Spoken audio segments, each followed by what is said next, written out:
ये एक महान स्नाइपर की कहानी है जो मीलों दूर से निशाना लगा सकता था, यहाँ तक कि आंखों पर पट्टी बांध कर भी। लेकिन वह हमेशा से ऐसा नहीं था। एक समय था जब वह सिर्फ एक साधारण गणित का शिक्षक था। वह युद्ध, हिंसा और हथियारों से नफरत करता था। फिर एक दुखद घटना ने उसका जीवन हमेशा के लिए बदल दिया और उसे एक घातक स्नाइपर बना दिया। कहानी यूक्रेन के एक छोटे से गांव से शुरू होती है। एक विवाहित जोड़ा एक साधारण से घर में खुशी खुशी रहता है। उस आदमी का नाम निकोला है और उसकी पत्नी का नाम नास्त्या है। नास्त्या एक प्रतिभाशाली कलाकार है जो लकड़ी की सुंदर मूर्तियां बनाती है। निकोला पास के एक स्कूल में गणित का शिक्षक है। वह शांत, ईमानदार और अपने काम के प्रति समर्पित है। ज्यादातर छात्र उसका सम्मान करते हैं। हालांकि इवान नाम का एक लड़का लगातार उसका मजाक उड़ाता है। इवान एक अमीर परिवार से है और अक्सर अपने परिवार के रुतबे का दिखावा करता है। वह पूरी कक्षा के सामने अक्सर निकोला के कपड़ों और दिखावट का मजाक उड़ाता है। उसका लक्ष्य निकोला को गुस्सा दिलाना है ताकि वह उसकी शिकायत कर सके और उसे नौकरी से निकलवा सके। इसके बावजूद निकोला शांत रहता है और विवाद से बचता है। वो बहुत सादा जीवन जीता है। उसके घर में टेलीविजन जैसे आधुनिक उपकरण भी नहीं है। इस वजह से उसे बाहरी दुनिया में क्या हो रहा है इसकी बहुत कम जानकारी है। एक दिन स्कूल में वह टेलीविजन पर एक समाचार प्रसारण देखता है। रिपोर्ट में कहा गया है कि रूस ने यूक्रेन पर हमले शुरू कर दिए हैं। समाचार के अनुसार कई सैनिकों ने अपनी जान गंवा दी है और कई क्षेत्र दुश्मन के नियंत्रण में आ गए हैं। उस शाम निकोला घर लौटता है और उसे एक अद्भुत खबर मिलती है। उसे पता चलता है कि नास्त्या मां बनने वाली है। यह खबर उसे खुशी से भर देती है। ये जोड़ा साथ मिलकर इस खास पल का जश्न मनाता है। अगली सुबह निकोला अपनी पत्नी को अलविदा कहता है और अपनी साइकिल से स्कूल के लिए निकल पड़ता है। रास्ते में वह सड़क किनारे दो सैनिकों को सिगरेट पीते हुए देखता है। उनकी वर्दी यूक्रेनी सैनिकों की वर्दी से अलग दिख रही है। निकोला को यह अजीब लगा, लेकिन उसने सोचा कि शायद नई वर्दी आई होगी। बिना ज्यादा सोचे वह अपने रास्ते पर आगे बढ़ गया। जब वह स्कूल पहुंचा तो वह हैरान रह गया। इमारत पूरी तरह खाली थी। एक भी छात्र वहां मौजूद नहीं है। कुछ ही पलों बाद उसे टेलीविजन से पता चलता है कि रूसी सेना यूक्रेन में घुस आई है। उसे अचानक एहसास होता है कि उसने जिन सैनिकों को देखा था वे यूक्रेनी सैनिक नहीं थे। ये सोचकर उसे तुरंत नास्त्या की चिंता होने लगती है। वह जल्दी से अपनी साइकिल उठाता है और घर की ओर भागता है। दुर्भाग्य से वह बहुत देर से पहुंचता है। वह देखता है कि दो सैनिक नास्त्या पर हिंसक हमला कर रहे हैं। निकोला तुरंत उसे बचाने की कोशिश करता है, लेकिन सैनिक उस पर भी हमला कर देते हैं। वह बार बार उनसे रुकने की विनती करता है और बताता है कि उसकी पत्नी गर्भवती है। सैनिक उसकी एक नहीं सुनते। कुछ देर बाद उनमें से एक कीमती सामान की तलाश में घर के अंदर आता है। जब उसे कुछ भी कीमती नहीं मिलता तो वह घर में आग लगा देता है। जैसे ही लपटें उनके घर में फैलती हैं, नास्त्या गुस्से से भर जाती है। वह पास पड़ा एक पत्थर उठाती है और सैनिकों से लड़ती है। जवाब में एक सैनिक गुस्से में गोली चला देता है। गोली नास्त्या को लगती है और वह जमीन पर गिर जाती है। निकोला ये देखकर टूट जाता है। वह दौड़कर उसके पास जाता है, उसे अपनी बाहों में भर लेता है और फूट फूट कर रोने लगता है। कुछ घंटों बाद दो यूक्रेनी सैनिक घटनास्थल पर पहुंचते हैं। वे भी नास्त्या के शव को देखकर टूट गए। उन्होंने निकोला को सांत्वना दी और उसके लिए कब्र खोदने में मदद की। फिर उन्होंने उससे अपनी पत्नी को दफनाने के लिए कहा। निकोला पूरी तरह से तबाह हो चुका था। वह सब कुछ जो उसे प्यारा था उससे छीन लिया गया था। दुश्मन के सैनिकों ने उसकी पत्नी को छीन लिया, उसका घर तबाह कर दिया और उसके अजन्मे बच्चे को भी उससे दूर कर दिया। इस त्रासदी ने उसके मन में बदले की आग जला दी। उसने तय किया कि वह दोषियों को उनके किए की सजा देगा। इसके लिए उसे लगा कि बस एक ही रास्ता है, उसे यूक्रेनी सेना में शामिल होना था। निकोला ने उन दो सैनिकों से उसे अपने साथ ले जाने की विनती की। उसने उनसे कहा कि वह अपने देश के लिए लड़ना चाहता है। उसका दर्द समझते हुए सैनिक मान गए और उसे सैन्य अड्डे पर ले आए। जाने से पहले निकोला ने नास्त्या की बनाई एक छोटी लकड़ी की मूर्ति ली। ये उन कुछ चीजों में से एक थी जो उसकी याद के तौर पर उसके पास बची थी। जब वे अड्डे पर पहुंचे तो एक वरिष्ठ अधिकारी उसे देखकर खुश नहीं हुआ। अधिकारी को शक था कि निकोला दुश्मन का जासूस हो सकता है। उसने दोनों सैनिकों से पूछताछ की और उसके बारे में विस्तृत जानकारी मांगी। निकोला ने फिर अपनी कहानी सुनाई। उसने बताया कि कैसे दुश्मन के सैनिकों ने उसकी पत्नी को मार डाला और उसका घर जला दिया। उसके अधिकारी से कहा कि अब उसके पास खोने के लिए कुछ नहीं बचा है। वह बस अपने देश की रक्षा करना चाहता था और उन लोगों से बदला लेना चाहता था जिन्होंने उसका जीवन बर्बाद कर दिया। सब कुछ सुनने के बाद अधिकारी अंततः उसे सेना में शामिल करने के लिए सहमत हो गया।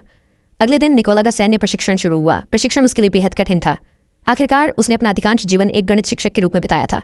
उसकी दुनिया हमेशा किताबों, अंकों और शिक्षा के इर्द गिर्द घूमती थी। उसे हथियारों या युद्ध का कोई अनुभव नहीं था। जहां बाकी रंगरूटों ने जल्दी ही उपकरण संभालना सीख लिया, वहीं निकोला को तालमेल बिठाने में अक्सर संघर्ष करना पड़ता था। ये देखकर अधिकारी को संदेह होने लगा कि क्या वह कभी एक सक्षम सैनिक बन पाएगा। चुनौतियों के बावजूद निकोला ने हार नहीं मानी। वह खुद को प्रेरित करता रहा और हर दिन कड़ी मेहनत करता रहा। प्रशिक्षण के दौरान एक रात उसने एक अजीब अनुरोध किया। उसने अपने वरिष्ठ अधिकारी से कहा कि वे उसे उसके असली नाम से न बुलाएं। इसके बजाय वह रेवन के नाम से जाना जाना चाहता था। ये सुनकर बाकी सैनिक जोर जोर से हंसने लगे। अधिकारी ने समझाया कि ऐसे नाम आसानी से नहीं चुने जा सकते। उन्हें अपने कार्यों और उपलब्धियों से कमाना पर डीडीएचता है। उसने निकोला से कहा कि एक सैनिक को पहले अपने देश के लिए कुछ सार्थक हासिल करना होगा। निकोला को इस जवाब से बुरा नहीं लगा, बल्कि इससे उसका संकल्प और मजबूत हो गया। उस पल से उसने और भी कड़ी मेहनत की। बाकी सैनिकों के सो जाने के काफी देर बाद भी वह अकेले अभ्यास करता रहा। एक दिन अधिकारी ने सभी रंगरूटों को इकट्ठा किया। उसने उन्हें सूचित किया कि सेना कुशल स्नाइपर्स की कमी का सामना कर रही है। उन्हें दुश्मन से लड़ने के लिए सटीक निशानेबाजों की सख्त जरूरत थी। फिर उन्होंने पूछा कि क्या कोई स्नाइपर के रूप में प्रशिक्षण लेना चाहता है। कई सैनिक आगे आए। निकोला उनमें से एक था। जैसे ही दूसरों ने उसे आगे आते देखा, वे फिर से हंसने लगे। अधिकारी ने निकोला की ओर देखा और कहा कि वह अभी तैयार नहीं है।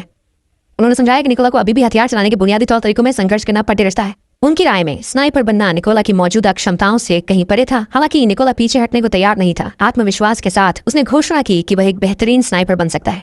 उसे बस खुद को साबित करने के एक मौके की जरूरत थी। निकोला का आत्मविश्वास देखकर अधिकारी ने उसकी परीक्षा लेने का फैसला किया। उसने निकोला को 20 सेकंड के भीतर राइफल जोड़ने की चुनौती दी। अपने कौशल को दिखाने के लिए निकोला ने पहले अपनी आंखों पर पट्टी बांधी, फिर उसने केवल 18 सेकंड में हथियार को पूरी तरह से खोलकर वापस जोड़ दिया। उसकी गति और सटीकता ने वहां मौजूद सभी को हैरान कर दिया। जिन सैनिकों ने पहले उसका मजाक उड़ाया था वे अब उसकी तारीफ कर रहे थे। वरिष्ठ अधिकारी भी प्रभावित थे। नतीजतन उन्होंने निकोला को स्नाइपर प्रशिक्षण में भर्ती करने का फैसला किया। प्रशिक्षण के दौरान अधिकांश रंगरूटों को आधुनिक राइफलें मिली। हालांकि निकोला को एक पुरानी और बेकार बंदूक दी गई। राइफल देखकर उसने बेहतर बंदूक की मांग की। अधिकारी ने मना कर दिया और कहा कि उसे अपने प्रदर्शन से इसे हासिल करना होगा। कोई और विकल्प न होने पर निकोला ने उसी राइफल के साथ अपना प्रशिक्षण जारी रखा। बाद में अधिकारी ने सभी प्रशिक्षु स्नाइपर्स को एक महत्वपूर्ण नियम समझाया। उन्होंने कहा कि एक सच्चा स्नाइपर किसी भी परिस्थिति में अपनी जगह नहीं छोड़ता। स्थिति कितनी भी खतरनाक क्यों न हो जाए, स्नाइपर को अपने लक्ष्य पर ध्यान केंद्रित रखना चाहिए। उनके अनुशासन की परीक्षा लेने के लिए अधिकारी ने प्रशिक्षण के दौरान अचानक पास में एक गोली चलाई। जो भी रंगरूट झिझका, हिला या डर गया, उसे तुरंत अयोग्य घोषित कर दिया गया। जब निकोला की बारी आई तो वह पूरी तरह स्थिर रहा। उसका ध्यान लक्ष्य से बिल्कुल नहीं हटा। परिणाम स्वरूप वो सफलतापूर्वक परीक्षा में उत्तीर्ण हो गया। अगली चुनौती ने उनकी याददाश्त और एकाग्रता की परीक्षा दी। प्रशिक्षुओं को लक्ष्य केवल एक बार देखने की अनुमति थी। उसके बाद उनकी आंखों पर पट्टी बांध दी गई और उन्हें पूरी तरह से याददाश्त के आधार पर निशाना लगाना था। कई सैनिक इस अभ्यास को पास करने में सफल रहे। जब निकोला ने निशाना साधा तो वह लक्ष्य से थोड़ा चूक गया। इस वजह से वह परीक्षा में असफल रहा। पुरानी राइफल के कारण सटीक निशाना लगाना उसके लिए बहुत मुश्किल हो गया था। फिर भी सभी ने महसूस किया कि बेहतर हथियार के साथ वह शायद सफल हो जाता। इसके तुरंत बाद एक और कठिन चुनौती आई। इस बार प्रशिक्षुओं को केवल फ्लेयर्स से मिलने वाली हल्की रोशनी में घने अंधेरे में निशाना लगाना था। अधिकारी ने रात के आसमान में कई फ्लेयर्स छोड़े। जैसे ही इलाका रोशन हुआ, सैनिकों ने तुरंत गोलियां चलाईं। हालांकि उनमें से कोई भी लक्ष्य को भेद नहीं पाया। निकोला ने एक अलग तरीका अपनाया। जल्दबाजी करने के बजाय उसने फ्लेयर्स के समय और गति को ध्यान से देखा। उसे एहसास हुआ कि रोशनी की तरफ सीधे निशाना लगाने से सटीकता की गारंटी नहीं होगी। अपने गणितीय कौशल का उपयोग करके उसने दूरी, कोण और समय की गणना की। सही पल मिलने के बाद उसने ट्रिगर दबाया। उसका निशाना अद्भुत सटीकता के साथ लक्ष्य पर लगा। अधिकारी और अन्य सैनिक दंग रह गए। इससे पहले किसी ने भी इस कठिन परीक्षा को सफलतापूर्वक पूरा नहीं किया था। निकोला इसे हासिल करने वाला पहला प्रशिक्षु बन गया। उसके शानदार प्रदर्शन से प्रभावित होकर अधिकारी ने अंततः उसे रेवन कोड नाम दिया। जैसे जैसे दिन बीतते गए, निकोला प्रशिक्षण लेता रहा और बेहतर होता गया। अंततः प्रशिक्षण कार्यक्रम के अंतिम परिणामों की घोषणा की गई। कर्नल ने निकोला को सलामी दी और उसे सूचित किया कि वह आधिकारिक तौर पर सक्रिय ड्यूटी के लिए तैयार है। कुछ दिनों बाद कर्नल नए आदेशों के साथ लौटा। उसने निकोला को आगामी मिशन के लिए अपना उपकरण तैयार करने का निर्देश दिया। खुफिया रिपोर्टों ने संकेत दिया कि दुश्मन ताकतों ने एक रणनीतिक चेक पॉइंट पर नियंत्रण कर लिया है। यह वह क्षण था जब असली लड़ाई शुरू होने वाली थी। निकोला की टीम तुरंत उस जगह की ओर बढ़ गई। पहुंचने के बाद सैनिकों ने अपनी जगह ली और दुश्मन की गतिविधियों पर नजर रखने लगे। कुछ देर बाद पास में हलचल दिखाई दी। एक गाड़ी को चेक पॉइंट की ओर आते देखा गया। स्थिति को भांपते हुए कर्नल ने तुरंत सबको गोली न चलाने का आदेश दिया। इस बीच दुश्मन के सैनिकों ने गाड़ी रोकी और यात्रियों को बाहर आने को कहा। उन्होंने सबके पहचान पत्र देखे और गाड़ी की बारीकी से तलाशी ली। कुछ भी संदिग्ध न मिलने पर उन्होंने यात्रियों को जाने दिया। हालांकि उन्होंने यात्रियों के पासपोर्ट अपने पास रख ली। जब नागरिकों ने अपने दस्तावेज वापस मांगे तो सैनिकों ने हिंसा की और उन्हें पीटना शुरू कर दिया। ये देखकर कर्नल ने तुरंत अपनी टीम को हमला करने का आदेश दिया।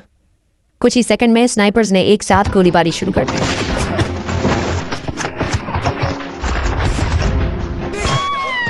उनके निशाने सटीक और कारगर थे। मुठभेड़ लगभग तुरंत समाप्त हो गई। दुश्मन के सैनिक मारे गए और मिशन सफलतापूर्वक पूरा हो गया। बेस कैंप लौटने के बाद निकोला ने देखा कि कई सैनिक गायब थे। जिज्ञासा में उसने पूछा कि वे कहाँ गए थे। उसे बताया गया कि उन्हें एक अलग ऑपरेशन पर भेजा गया है। अगले दिन शिविर में विनाशकारी खबर पहुंची। उन सैनिकों में से कई अपनी जान गंवा चुके थे। उन्हें एक बेहद कुशल दुश्मन स्नाइपर ने निशाना बनाया था।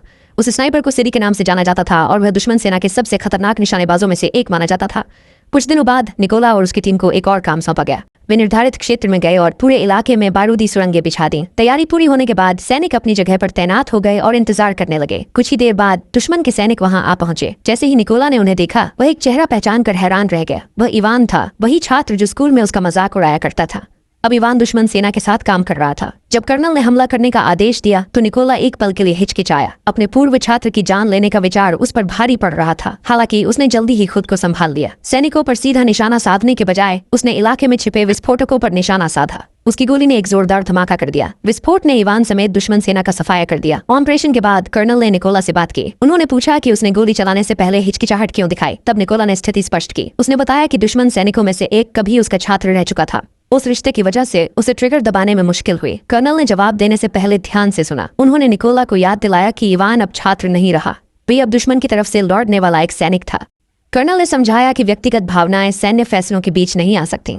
यदि कोई सैनिक भावनाओं को हावी होने देता तो पूरा मिशन खतरे में पड़ सकता था। मिशन के बाद टीम सुरक्षित बेस कैंप लौट आई। तब तक कर्नल को निकोला पर पूरा भरोसा हो गया था। दोनों ने साथ में अधिक समय बिताना शुरू कर दिया। एक दिन कर्नल ने निकोला को अपने परिवार की एक तस्वीर दिखाई। उन्होंने बताया कि उनकी 2 बेटियां हैं। लड़कियों को यह भी नहीं पता था कि उनके पिता सेना में हैं। वे मानती थीं कि वे एक व्यवसायी हैं। यहाँ तक कि उनकी पत्नी ने भी कई वर्षों तक अपनी बेटियों से यह सच छिपा कर रखा था। निकोला ने फिर अपनी कहानी सुनाई। उसने बताया कि कैसे दुश्मन के सैनिकों ने उसकी पत्नी को उससे छीन लिया और उसका जीवन बर्बाद कर दिया। बोलते समय वह भावनाओं में बह गया। कर्नल ने उसे सांत्वना दी और मजबूत बने रहने के लिए प्रोत्साहित किया। अगली सुबह उन्हें एक और महत्वपूर्ण मिशन मिला। खुफिया रिपोर्टों से पता चला कि दुश्मन सैनिकों का एक समूह जल्द ही एक विशिष्ट रास्ते से गुजरेगा। कर्नल और निकोला तुरंत उस स्थान के लिए रवाना हो गए। वहां पहुंचकर उन्होंने आर्डली और इलाके पर नजर रखने लगे। थोड़ी देर बाद उन्होंने 2 दुश्मन सैनिकों को अपनी टुकड़ी का इंतजार करते देखा। जैसे ही निकोला ने स्कोप से उन्हें देखा, वह अचानक ठिठक गया। उसने उनमें से एक आदमी को पहचान लिया। ये वही सैनिक था जो उसकी पत्नी की मौत का जिम्मेदार था। गुस्से की एक लहर उसके भीतर दौड़ गई। निकोला ने तुरंत कर्नल से गोली चलाने की अनुमति मांगी। कर्नल ने मना कर दिया और कहा कि यह सही समय नहीं है। लेकिन निकोला का गुस्सा बढ़ता ही गया। जिस आदमी ने उसका परिवार बर्बाद किया था वो ठीक उसके सामने खड़ा था। उसने एक बार फिर गोली चलाने की अनुमति मांगी। कर्नल ने उसे रोक दिया और इंतजार करने का आदेश दिया। इस बार निकोला अपनी भावनाओं पर काबू नहीं रख सका। आदेश की अनदेखी करते हुए उसने ट्रिगर दबा दिया। गोली से निकल लगी। वो तुरंत मार गया। दुर्भाग्य से उस गोली ने दुश्मन को उनकी स्थिति बता दी। कर्नल ने गुस्से में पूछा कि निकोला ने बिना अनुमति के ऐसा क्यों किया, लेकिन तब तक बहुत देर हो चुकी थी। दुश्मन का सबसे खतरनाक स्नाइपर सिरी भी उनकी जगह का पता लगा चुका था। कर्नल ने तुरंत स्नाइपर की स्थिति तलाशना शुरू कर दिया। इससे पहले कि वह कुछ कर पाते, एक सटीक गोली चली। वो गोली कर्नल को लगी और उनकी तुरंत मौत हो गई। जो हुआ उसे देखकर निकोला स्तब्ध रह गया। उसे तुरंत एहसास हुआ कि उसकी हरकतों ने इस त्रासदी को जन्म दिया। उसी पलों में उनके चारों ओर दुश्मन की भारी गोलीबारी शुरू हो गई। युद्ध के मैदान में धमाकों और गोलियों की आवाजें गूंजने लगीं। स्थिति को हाथ से निकलता देख निकोला ने पीछे हटने का फैसला किया। उसने कर्नल के शव को उठाया और उस जगह से दूर जाने लगा। मुश्किल से बचकर वह दुश्मन से बचते हुए बेस कैंप वापस लौटने में कामयाब रहा। कर्नल की मौत ने उसे अंदर तक झकझोर दिया। जो कुछ भी हुआ उसके लिए उसने खुद को जिम्मेदार ठहराया। उसी पल उसने खुद से एक वादा किया, वह एक दिन सिरी को खत्म करेगा और कर्नल की मौत का बदला लेगा। कुछ समय बाद निकोला को पास में सक्रिय 2 दुश्मन स्नाइपर्स के बारे में जानकारी मिली। बिना किसी हिचकिचाहट के वह एक और मिशन पर निकल पड़ा। वहां पहुंचकर उसने तुरंत पहले निशाने की पहचान की। उसने निशाना साधा और स्नाइपर को ढेर कर दिया। जैसे ही उसने दूसरे को निशाना बनाने की तैयारी की, पीछे से एक और छिपे हुए स्नाइपर ने गोली चला दी। गोली निकोला के हाथ में लगी। वो बुरी तरह घायल हो गया था। फिर भी उसने हार मानने से इनकार कर दिया। दर्द के बावजूद उसने अपना ध्यान केंद्रित किया और दूसरे स्नाइपर को भी खत्म कर दिया। चोटों के कारण उसे पीछे हटने और कुछ समय के लिए छिपने पर मजबूर होना पड़ा। इस दौरान उसे सेना के एक मेजर का फोन आया। मेजर ने उसे सूचित किया कि उन्होंने आखिरकार उस स्नाइपर की पहचान कर ली है जिसने कर्नल को मारा था। ये सुनकर निकोला तुरंत बेस लौट आया। पहुंचने के बाद मेजर ने सैनिकों को इकट्ठा किया और स्थिति समझाई। उसने खुलासा किया कि स्नाइपर का नाम सिरी था। उसे दुश्मन का सबसे खतरनाक और सटीक निशानेबाज माना जाता था। कहा जाता था कि सिरी शायद ही कभी अपना निशाना चूकता था। उसने पहले ही कई अत्यधिक कुशल स्नाइपर्स को खत्म कर दिया था। इस वजह से मेजर ने सभी को उसे कम न आंकने की चेतावनी दी। मेजर ने यह भी बताया कि सिरी अपने कई हमलों को रिकॉर्ड करता था। वह फिर इस फुटेज को बांटता था ताकि विरोधी सेनाओं में डर फैला सके। उसका उद्देश्य दुश्मन सैनिकों का मनोबल गिराना और उन्हें हार मानने के लिए मजबूर करना था। मेजर ने आगे बताया कि सिरी आमतौर पर एक ही जगह से काम करता था। वह लंबे समय तक एक ही स्थान पर रहकर अपनी सटीक निशानेबाजी के लिए जाना जाता था। सारी जानकारी की समीक्षा करने के बाद टीम ने उसे खत्म करने की योजना बनाई। सैनिकों को 2 समूहों में बांटा गया। पहला समूह सामने से हमला करके दुश्मन का ध्यान भटकाएगा। उसी समय दूसरा समूह पीछे से आगे बढ़ेगा।